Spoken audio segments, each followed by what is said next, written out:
अरे मोनू, इतनी रात हो गई है, घर नहीं जाना है क्या? चल तुझे बाइक से छोड़ दूं। नहीं यार, आज मूड नहीं है। क्या हुआ भाई?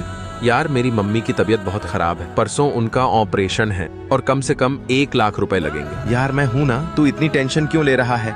तू क्या मेरी मदद करेगा? तेरे पास खाने को दाने तो है नहीं। इतना लेबर कह ही रहा होता है कि अचानक उसका हाथ मशीन में चला जाता है। अरे मैंने तुझे मना किया था ना, अब चल घर चल। जो बुरे वक्त में साथ न दे वो दोस्त ही कैसा।